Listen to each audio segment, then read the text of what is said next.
ભગવાન દેહાભિમાનનું પોષણ કદી થવા દેતા નથી. ભગવાન બધાને સહાય કરે છે, પણ અહંકાર એને કોઈ દિવસ મદદ કરતા નથી. આ વાત સમજી રાખજો. જ્યાં અહંકાર આવ્યો, દેહાભિમાન આવ્યું, ત્યાં ભગવાન મદદ નહીં કરે. ભગવાનનો હાથ ઉપરથી ચાલ્યો જશે. હું અને હરિ એ બેને કોઈ દાડો બનતું નથી. હરિને હું સાથે જન્મો જન્મનું વેર છે. હરિને હું સાથે અનાદિકાળનું વેર છે. ભગવાનને હું ગમતો નથી. કોણ આપણે? શું છીએ આપણે? શું કરી શકવાના આપણે? પણ આ જીવનું મોટામાં મોટું અનાદિકાળનું અજ્ઞાન છે. આ જોગમાં આવીને આ કથા સાંભળીને બંધુ આપણે બીજું કઈ ન કરી શકીએ તો કઈ નહીં, અંદરથી થોડા આપણા અહમને ઓછા કરતા જઈશું તો આપણે સત્સંગ સભામાં, ભગવાનની સંતોની સભામાં આયા લેખે લાગશે, સાર્થક ગણાશે.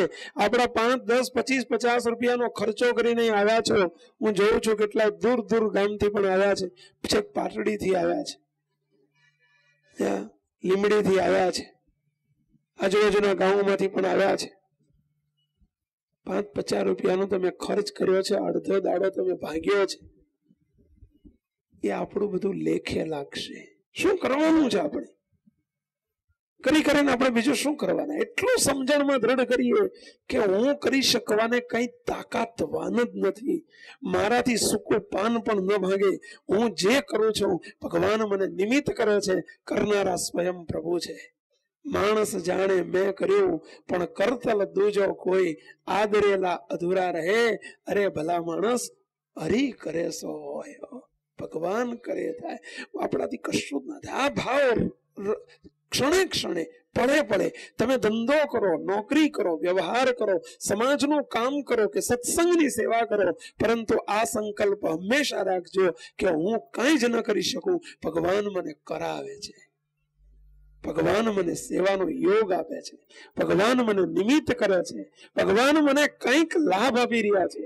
બાકી મારી તાકાત બહારની વાત છે. હું શું કરી શકું?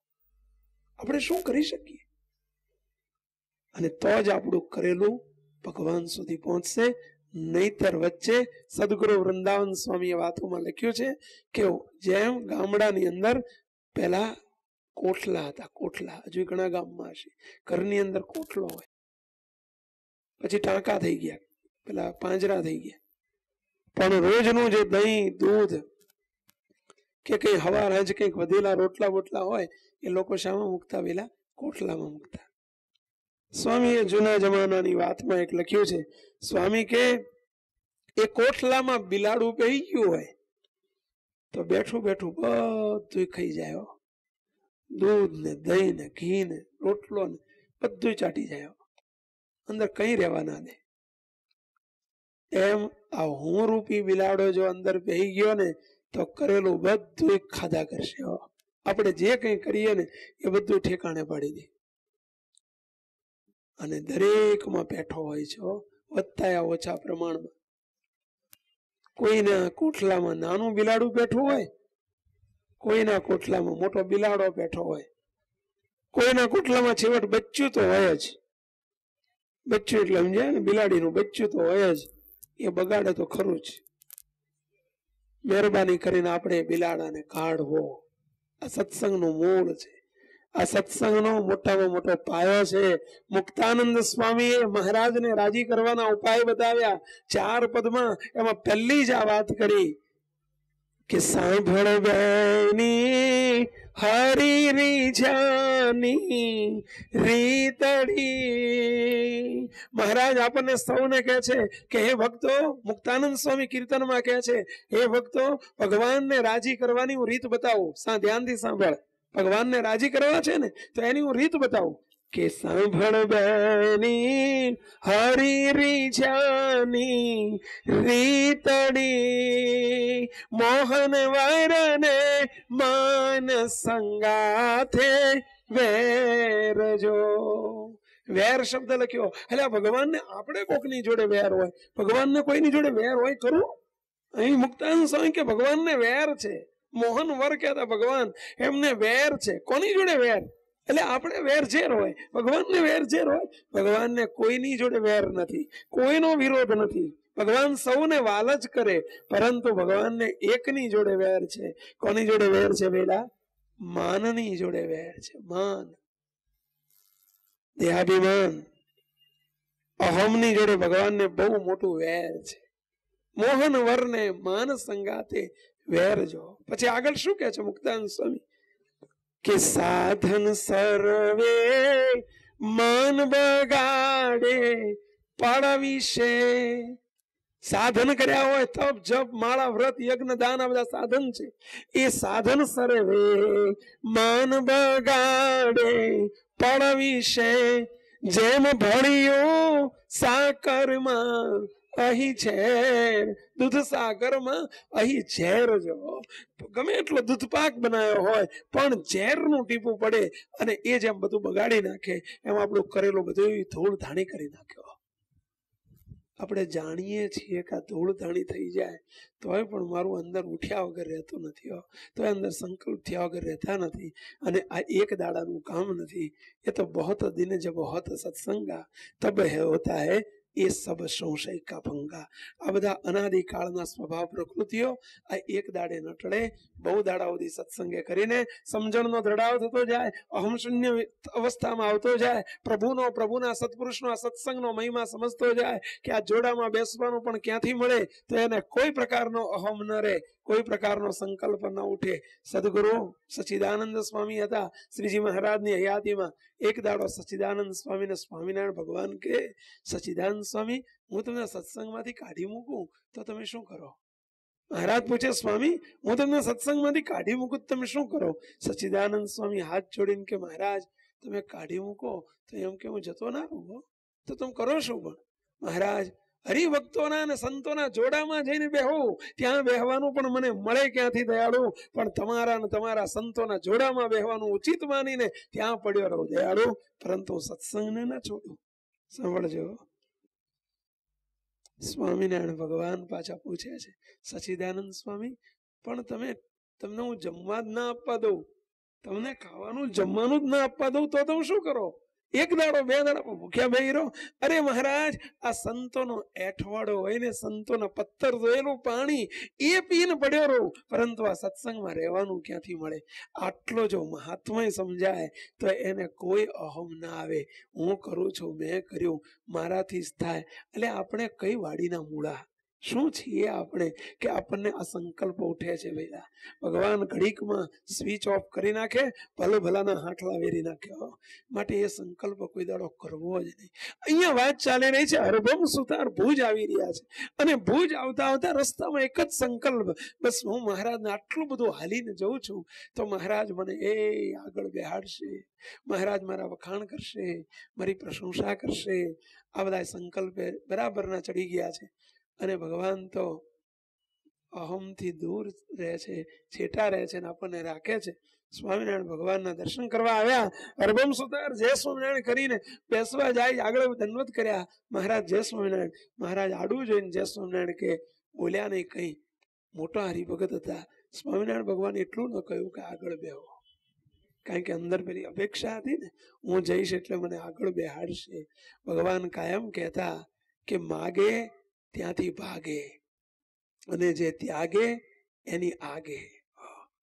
ભગવાન કે જે ત્યાગે ને એને આગળ આગળ મળે, અને જે માગ કરે કે મને માન મળે તો સારું, મને સન્માન મળે તો સારું, મને કોઈ બોલાવે તો સારું, ભગવાન કે ત્યાંથી ભાગે. અમે એને તો આપીએ જ નહીં. મહારાજ કઈ બોલ્યા જ નહીં એટલે પેલા હરિભગત પાછળ જઈને બેહી ગયા. તોય મહારાજે ના કીધું તમે આગળ આવીને બેહો. આ શું સ્થિતિ થાય? હવે પાછળ બેઠા બેઠા હક થાય માનો છો? સંકલ્પે ચડ્યા. મહારાજ પહેલા મને આગળ બેહાડતા હતા, મને જવું ને આવું ને એટલે બોલાવતા હતા, આપણને અછોવાના કરતા હતા. તેથી મહારાજને કોઈ હરિભગત નતા ને એટલે આપણને હાચવતા હતા, આપણું રાખતા હતા. હવે મહારાજને ઝાઝા થઈ ગયા ને એટલે અભિમાન આવી ગયું છો. આવા સંકલ્પ કરે. હવે અભિમાન કોને આવ્યું હતું? પહેલા મહારાજને આવ્યું હતું, પોતાને આવ્યું હતું? પરંતુ પોતા જેવા ભાવો પરઠે જાણે ને આપણો મર્મ હરિહરિજનની ગતિ છે ન્યારી તેને દેહદર્શી દેખે પોતા જેવા સંસારીઓ પોતામાં જે ભર્યું હોય એ આપણને સામે દેખાતું હોય છે સ્વામિનારાયણ ભગવાન કહે છે કે એક જણો અંતર્યામી પણ મહારાજ બોલ્યા એક જણો આવ્યો છે દૂરથી 50 ગૌ છેટેથી તે ક્યારનો સંકલ્પ કર્યા કરે છે અમે કેટલે છેટેથી આવ્યા છીએ એનો તો કોઈ વિચાર જ નથી કરતું કે વળી જોને અમે આવ્યા તમ કારણે નરતનુ ધરી અમે અક્ષરધામમાંથી આવ્યા છીએ એનો તો વિચાર કરો અમે નરતનુ ધરીને આવ્યા છીએ પણ કેવા છીએ મન વાણી પહોંચે નહીં રે નેતિ નેતિની ગમ કહી માટે અમારા દાખલા સામું જોજો સૌ મળી અમારા દાખલા સામું તો મહારાજ કે જો તમે તમારું ગાગા કરો છો કે અમે અહીંથી આયા અમે અહીંથી આયા અમે અહીંથી આયા ભગવાનને સત્પુરુષ ક્યાંથી આયા છે એનો તો ખ્યાલ કરો આ બધા આપણા આવા સાધન સાંભળજો બંધુઓ સાધન ભગવાન સુધી પહોંચે એવા નથી અને જીવ માયાનો જન્મ મટે એમ નથી અને એટલા માટે જે બ્રહ્માનંદ સ્વામી એ પંક્તિ કહે છે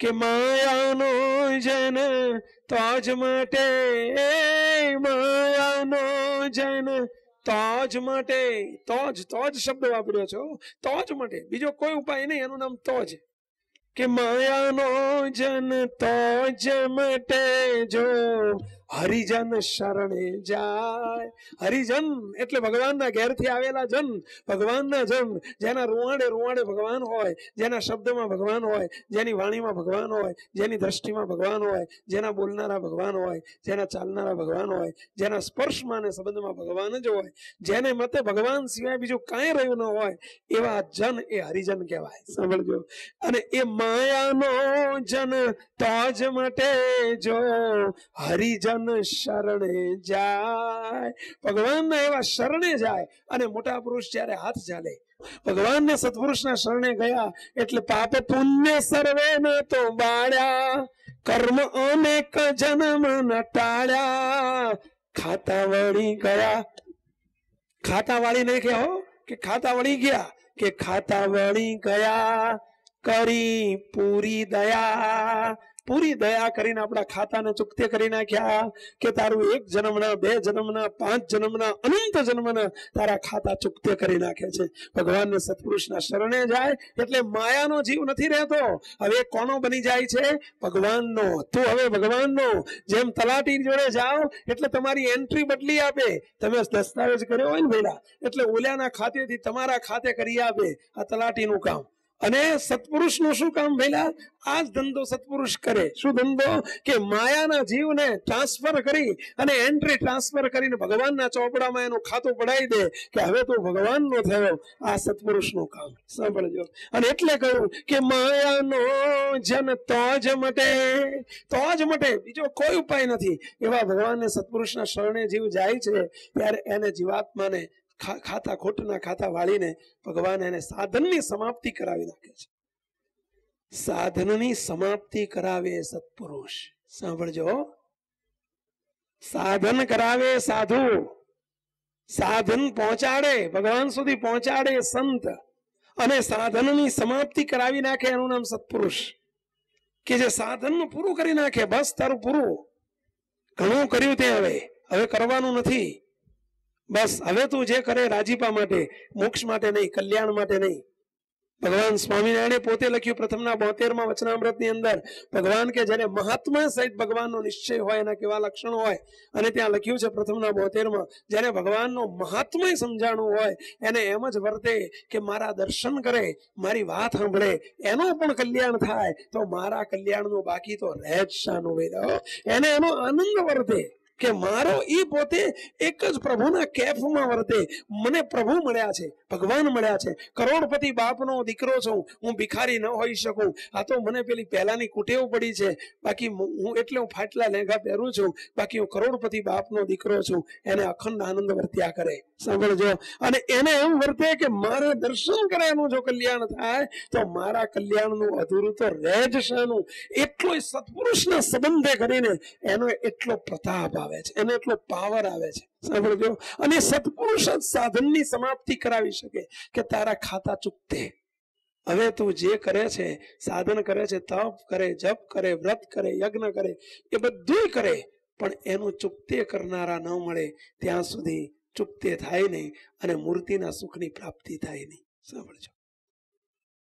કચ્છની અંદર અબજી બાપા બહા મોટા દિવ્ય સત્પુરુષ શ્રીજી મહારાજના સંકલ્પથી પધારેલા, પ્રગટ થયેલા સંપ્રદાયના 500 સાધુઓ મૂળી, અમદાવાદ, ગઢડા, વડતાલ, જુનાગઢ, ધોળકા, ધોલેરા, છપૈયા, તમે જો અમદાવાદ મોટા મોટા ધામના 500 સત્પુરુષો, સાધુઓ નથી કહેતો, સત્પુરુષો, કે જે સત્પુરુષના વચને અનંતના દેહ ભાવ ટળી જતા. સદગુરુ ઈશ્વરચંદાજી સ્વામી જો અમદાવાદમાં, સદગુરુ વૃંદાવન સ્વામી, સદગુરુ હરિપ્રસાદ સ્વામી, સદગુરુ ઘનશ્યામ જીવનદાસ સ્વામી, મૂળીના સમર્થ સદગુરુ. મૂળીની તો આખી પરંપરા હતી. મૂળી એટલે સંપ્રદાયનું, જોગીઓનું ધામ કહેવાતું હો. મૂળી એટલે અડ્ડો કહેવાય, જોગીઓનો અડ્ડો કહેવાય. અમદાવાદ દેશમાં મૂળી અને જુનાગઢ, વડતાલ દેશમાં જુનાગઢ, આ બે તમે સ્થળ જુઓ. વધુમાં વધુ સંપ્રદાયના સાધુઓ હોય અને ખાએ ખા મોટા સદગુરુઓની પરંપરા, જોગીઓના અખાડા આ મૂળીમાં હતા. સાંભળજો. સદગુરુ તમે જો ધર્મકિશોરદાસજી પુરાણી સ્વામી, હરિનારાયણદાસ સ્વામી, ગોપીવલ્લભદાસ સ્વામી, શ્વેત વૈકુંઠદાસ સ્વામી, ભગવત સ્વરૂપદાસજી સ્વામી, મોટી મોટી પાર્ટીઓ બધી જબરજસ્ત. કેવા સત્પુરુષ! સહજમાં જીવનું કામ કાઢી નાખે એવા સત્પુરુષની હારમાળાઓ. સહજમાં એ બધાય બાપાશ્રીનો સમાગમ કરવા જતા. કચ્છની અંદર 6 મહિના રહેતા. બાપાશ્રી અવરભાવની આલોકની દ્રષ્ટિએ કણબી હતા, ગ્રહસ્થ હતા. પરંતુ આ કણબીનું કામ નહોતું અને ગ્રહસ્થ હોય તો આ સાધુઓ, સાધુ નહીં સત્પુરુષો, એ ગ્રહસ્થના ખોળામાં માથું ન મૂકતા હોત. ઉપરનો દેખાવ મહત્વનો નથી. સાંભળજો. કેવા એ સત્પુરુષ હતા જે કચ્છની અંદર જતા અબજી બાપા પાસે કોઈ અંગૂઠા છાપ નહોતા. કેવી એક પરંપરા હતી. મૂળીના ભગવત સ્વરૂપદાસજી સ્વામી, એક જ સેમ્પલ જોઈએ આપણે. મૂળીના સદગુરુ ભગવત સ્વરૂપદાસજી સ્વામી મેથાણ પધારેલા. એ મેથાણના હરિભક્તો હશે, સાંભળ્યું છે. મોટા મોટા સદગુરુઓ જોડે બાપજી ઘણી વખત કહેતા, સદગુરુ મુનિ સ્વામી આપણા પ્રસંગ કહેતા કે સદગુરુ ભગવત સ્વરૂપદાસજી સ્વામી મેથાણ પધારેલા અને 7-8 સાધુ. હવે ઉનાળાનો વખત, ગરમી બહુ. પેલા પંખા હતા નહીં, લાઈટો હતી નહીં. આ છેલ્લા 5-25 વર્ષમાં બધી વ્યવસ્થાઓ થઈ ગામડામાં. બાકી ક્યાં લાઈટો હતી, રોડ ક્યાં હતા?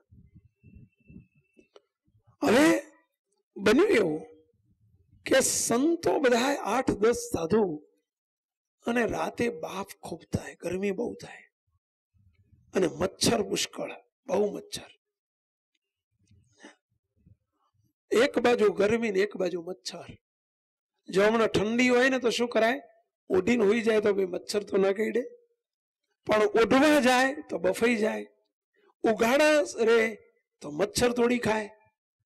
એ જમાનામાં આવી ઓડોમો સ્ક્રીન ને કાચબા છાપ અગરબત્તી ને ઓલું 2 નાઇટ કે શું કહે છે ને, એવું બધું નહોતું. હવે તો બધા આ સાધન થયા કે આડો ચોપડીને હોઈ જાય, કાં તો જોડે ઓલી અગરબત્તી હળગાવી દે. કાંઈ ક્યાં હતું એ વખતે.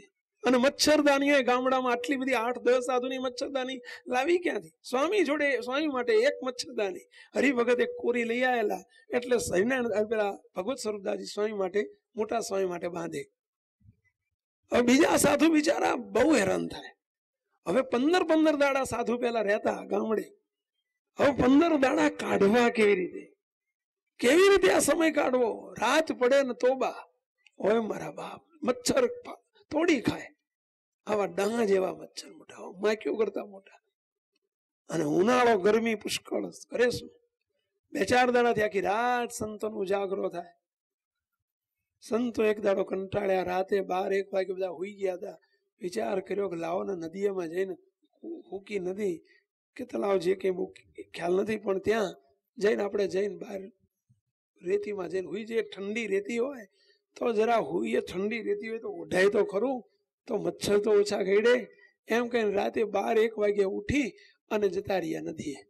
સાંભળજો, અહીંયા સ્વામી રાતે 2-3 વાગે ઉઠ્યા, લઘુ કરવાનું જોયું, સાધુની પથારીઓ ખાલી, 5 સાધુની પથારી ખાલી. એટલે આ સાધુ ક્યાં ગયા? ઉપર જોયું, આજુબાજુ જોયું, પાછળ જોયું, બધે જોયું, સાધુ નથી. સંતોને ઉઠાડ્યા, સંતો 5 ગુમ છે, ગયા ક્યાં? આ એક હારે 5 નું થયું શું? સાધુ ક્યાં ગયા? સાધુ ક્યાં ગયા? કોઈને ખબર નહીં. 5 સાધુ નદીએ જતા રહ્યા. હવે હરિભક્તો ભેગા થઈ ગયા, સાધુ ગયા ક્યાં? અને ત્યાં એમ ગોતા ગોત કરતા સવારના 5 વાગ્યા અને સંતો બહાર કુવે નહીં પેલા ગાતડિયા એમના ધોતિયા પલાળેલા ખભે નાખીને હાલ્યા. એટલે ક્યાં ગયા હતા? સ્વામી જરા ખીજાણા, હો ક્યાં ગયા હતા? કે અરે સ્વામી આ ઊંઘ નથી, મચ્છર ઊંઘવા નથી દેતા, એટલે ગયા હતા ત્યાં જઈને હુઈ ગયા હતા. કે રાતે જઈને 2 કલાક જે ઊંઘ આવી, આટલું જ કીધું ને. એ પુરુષો જો તમે સત્પુરુષ કોને કહેવાય? સાંભળજો બંધુઓ, આ પરંપરા જો, આ કેવી એક અમીર પેઢીની પરંપરા છે. સત્પુરુષ શબ્દમાં કેટલી તાકાત અને સામર્થ્ય છે એ આ લોકોનું કોઈ તત્વ નથી. જેના રૂવાડે રૂવાડે ભગવાન હોય, જેના દ્વારા પ્રભુ કામ કરતા હોય, એનું નામ સત્પુરુષ. સત્યમાં સત્ય પુરુષ એક ભગવાન છે, અને ભગવાન જેના દ્વારા કામ કરે એનું નામ સત્પુરુષ. સાંભળજો, અહીંયા સદગુરુએ ભગવત સ્વરૂપદાસજી સ્વામીને જ્યાં કીધું ને, સ્વામી મચ્છરા બહુ લોહી પી જાય છે, હેરાન કરે, કરવું શું, ઊંઘ નથી આવતી, એટલે ત્યાં ગયા હતા. સ્વામી કે તો કેવું જોઈએ ને અમને કે મચ્છર બહુ કરડે છે. સ્વામી આ કીધું, શું કરશું આપણે? મચ્છર કરડે છે, લ્યો કીધું લ્યો. સ્વામી કે જાઓ, આજથી આપણે જેટલા દાડા રહેશું એ દાડો આ ગામની અંદર કે આ ગામની સીમની અંદર પણ એક મચ્છરું નહીં રહે. તમામ મચ્છરને મહારાજને બાપા અક્ષરધામમાં પહોંચાડી દેશે. અક્ષર અને સ્વામીના મુખમાંથી શબ્દ સરી પડ્યો, જેટલા મચ્છર આ ગામમાં હશે, મચ્છરને અક્ષરધામમાં. કેટલા 1-2 ની વાત છે, સાંભળજો. જેટલા મચ્છર હશે બધા અક્ષરધામમાં. અને જોયું સ્વામી અને સંતોએ જોયું, હરિભક્તો સુખિયા થઈ ગયા, વાદે વાદે જોયું. આ તો બધા એની જોડે એમને સુખ મળ્યું. જેટલા દાડા સંતો 15 દાડા રહ્યા ને, 15 દાડા એક મચ્છર જોવા ન મળે. સ્વામી કે બધા મચ્છર અક્ષરધામમાં. જીવના કલ્યાણ તો કરે, આવા મચ્છરના કલ્યાણ કરે આ સત્પુરુષ. કયા સાધન કર્યા હતા એ મચ્છરે? કઈ પ્રાપ્તિ, કશું કર્યું હતું એ મચ્છરે? કોનો આશરો કર્યો તો મચ્છરે? પણ હડફેટમાં ચડી ગયા. કોના વેલા? આ સત્પુરુષના હડફેટમાં આવી ગયા. સમજ્યા? સાધનની સમાપ્તિ કરી નાખી. શું કર્યું તું મચ્છરાએ? બધા હરિભક્તો કે સ્વામી રોને પૈસા 2 મહિના જ્યાં સુધી અમારું કામ થાય. સ્વામી કે અમે મચ્છરા માટે જ આવ્યા છે. કેવો સ્વામી કે અમે ઓછા મચ્છર તમારા કાઢવા માટે આવ્યા છે. પણ મોટા પુરુષની સામર્થ્ય જુઓ. અને એવા ભગવત સ્વરૂપદાસજી સ્વામી જેવા 500 સાધુઓ, વડતાલના તમે જો લોકનાથાનંદ સ્વામી, રઘુવીર ચરણદાસજી સ્વામી, મોટા મોટા સદગુરુઓની પરંપરા હતી. ભુજના તમે જો અક્ષયજીદાસજી સ્વામી, મોટા મોટા તમે નિર્ગુણાનંદ બ્રહ્મચારી મહારાજ, મોટી મોટી પાર્ટીઓ કહેવાય. અને એ બધા બાપાશ્રીનો સમાગમ કરવા કચ્છમાં 6 મહિના જતા અને અબજી બાપાને દંડવત કરે. ઘણાને ખબર એમ લાગે કે હારું સાધુ થઈ અને આ ગ્રહસ્થને દંડવત થાય, શું આ નતા સમજતા? પરંતુ બાપાની જોડે જાય ને, આહા, એ કહેતા, એ સદગુરુ અક્ષરજીદાસજી સ્વામી, ભગવત સ્વરૂપદાસજી સ્વામી, શ્વેત વૈકુંઠ સ્વામી, ગોપીલદાસ સ્વામી, ઈશ્વરચંદ્રજી સ્વામી, વૃંદાવનદાસજી સ્વામી આ શબ્દો કહેતા. એક પાટડી વાળા મુનિ સ્વામી, આપણા ગુરુ સમર્થ પુરુષ, એ કહેતા, સાંભળજો, કે અમે તો આ પુરુષના રૂવાડા જેવાય નથી. અમે જે કઈ છીએ એની આગળ અમે તો બસ એને લીધે છીએ. આવું કહેતા. બાપાની આગળ હાથ જોડીને બેઠા, હાથ જોડીને. વિચાર કરો, એ સત્પુરુષોમાં આટલી તાકાત હતી, તો એ સત્પુરુષ જેનો જોગ કરતા એ સમજ્યા વગર કરતા હશે. હાવ કઈ માલ નહીં હોય કરતા હશે, કઈક તો જોયું હશે.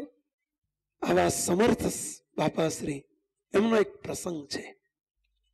સાધનની સમાપ્તિ કરાવી નાખે એનું નામ સત્પુરુષ. આપણે એ કેવું છે, સાધન કરાવનારા તો ઘણા હોય, પણ સાધનની સમાપ્તિ કરાવનારા ઘણા ના હોય. એવા કરોડોમાં કોક હોય સમાપ્તિ કરાવી નાખે કે બસ તારું પૂરું પૂરું કે પૂરું ગમે એટલું તને મનાતું હોય અધૂરું પણ જા તારું પૂરું. હવે એમ પૂરું થાય? એમ જ થાય. અહીંયા જે પંક્તિ બ્રહ્માનંદ સ્વામી એટલે લખી છે કે માયા નો જન તો જ મટે, તો જ શબ્દ વાપર્યો છો. હરિજન શરણે જાય, એવા સત્પુરુષના શરણે જાય. બ્રહ્માનંદ કહે વાર ન લાગે, તરત જીવ શિવ થાય. વાર ન લાગે, આવતીકાલે પમદાડે એવું ન કે ભેલા વાયદાનો વેપાર ન કરે, એ તરત જ રોકડાની વાત કરે. હાથ ઝાલ્યો નથી, ઇલેક્ટ્રિક નો કરંટ લાગે ને એટલે 2 દાડા પછી ભેલા ધામમાં જાય ને, ના અડ્યો નથી કુપાડ્યો નથી ભેલા. જેવો કરંટ લાગે ને એટલે ચોંટાડી દે એ જ મિનિટે. એમ આ સત્પુરુષની પરંપરા તો જુઓ. સત્પુરુષ કોને કહેવાય? સાધુ ઘણા હોય, કરોડો હોય, લાખો હોય, સંત પણ લાખો હોય, પણ સત્પુરુષ લાખોના લેખે ના હોય. સાંભળજો. અને એવા સત્પુરુષ મળે જીવને, જ્યારે પ્રગટ ભગવાન મળે અને પ્રગટ ભગવાનના એવા સત્પુરુષ મળે તો જ જીવાત્માનો મોક્ષ થાય. બાકી કોઈ જીવની કોઈ તાકાત નથી કે જીવાત્માનો મોક્ષ સાધનથી થાય. આ સાધનનો, અને એટલે બાપાશ્રી વાતોમાં લખ્યું છે કે સાધન આ તો કાર્યની વાત ગઈ, આ તો કારણની વાત છે. ક્રિયાની વાત ગઈ, એ ક્રિયા સાધ્ય એ ગઈ, આ તો કૃપા સાધ્ય રહી. મોટા સત્પુરુષ એટલે કહેતા કે મેળ પડે એવો જ નથી. જીવ શું કરીને કરે છે બધું જ અહમ મિશ્રિત છે, કરે છે બધું દેહાભિમાને મિશ્રિત છે. જે કંઈ કરે ને તરત અહમ આયા વગર નથી રહેતો. હવે કેવી રીતે ઠાકોરજી સુધી પહોંચે, કેવી રીતે પહોંચે? પણ જે કર્યું એ કૃપા, કેવળ કૃપા કરી નાખે તો મેળ પડે. એક વખત કચ્છની અંદર સ્વામિનારાયણ ભગવાન 7-8 વર્ષ સુધી કચ્છમાં નહીં આવ્યા. હળંગ. એટલે બધા હરિભક્તો ચિંતામાં પડ્યા કે મહારાજ આપણાથી નારાજ છે કે શું? કચ્છમાં પેલા વર્ષમાં 3-4 મહિના રહેતા હતા. 1861 થી 1868 7 વર્ષ મહારાજ કચ્છમાં ખૂબ વિચર્યા છે. હવે ભગવાન સ્વામિનારાયણ હવે કેમ નથી આવતા? એટલે બધા કાગળો લખે, સમાચાર મોકલે, તેડવા જાય, પણ મહારાજ કે આવશું આવશું આવશું, આવે નહીં. અને એમાં ભુજના સુંદરજી સુથાર હતા. ભુજના સુંદરજીભાઈ, હીરજીભાઈ અને સુંદરજી બે ભાઈઓ હતા અને રાજના કારભારી. અને બહુ જ બંને ભાઈઓ બહુ હોશિયાર હતા, બહુ બુદ્ધિશાળી, બહુ જ બોલવામાં ચાતુર્યતા વાળા. સુંદરજીભાઈ પ્રેમી પણ બહુ, મહારાજની સાથે સ્નેહ પણ બહુ. સુંદરજીભાઈ બધા હરિભક્તોને કે જો તમે બધા જઈ આવો, તમારાથી ન આવે પછી મને કહેજો, હું મહારાજને ન લઈ આવું તો હું સુંદરજીભાઈને કહેવા. એમને અંદર થોડોક આનો અંકુર, હું મહારાજને લઈ આવું, આ અંકુર. આપણા સાધન કેવા છો? સાંભળજો. સાધનથી મોક્ષ, આ વાત હાસ્યાસ્પદ છે, શક્ય જ નથી, શક્ય જ નથી. ને એટલે નિષ્કુળાનંદ સ્વામી લખ્યું છે કે મળે પ્રગટ પ્રભુ પ્રમાણ રે, કે મળે પ્રગટ પ્રભુ પ્રમાણ રે, કાં તો તેને મળે લે કલ્યાણ રે. કાં તો પ્રગટ ભગવાન મળે અને કાં તો એના મળેલા મળે. સાંભળજો, તો જ જીવનો મોક્ષ થાય. કે મળે પ્રગટ પ્રભુ પ્રમાણ રે, કાં તો એને મળે લે કલ્યાણ રે. તે વિના કોટી ઉપાય રે, મોક્ષ આત્યંતિક નવ થાય રે. તે વિના કોટી કહેતા કરોડો ઉપાય કરે તો પણ જીવનો આત્યંતિક મોક્ષ ન થાય, ન થાય, ન જ થાય. સાંભળજો વહેલા, આ નિષ્કુળાનંદ સ્વામી પણ લખ્યું છે. કાં તો પ્રગટ ભગવાન મળે ને કાં તો મળેલા મળે. કારણ જીવ ગમે તેટલું કરે તો એમાં કંઈક લોચો વાગી જાય. ઘી તમે માખણનું ઘી કરવા માંડ્યું અને ઘીમાં જો સીધો જ એક છાણનો લોચો નાખી દે તો આ ઘી કેવું થાય વહેલા? એમ આ જીવાત્મા કંઈ કરે ને એટલે એને અંકુર ઉઠ્યા વગર રહે જ નહીં.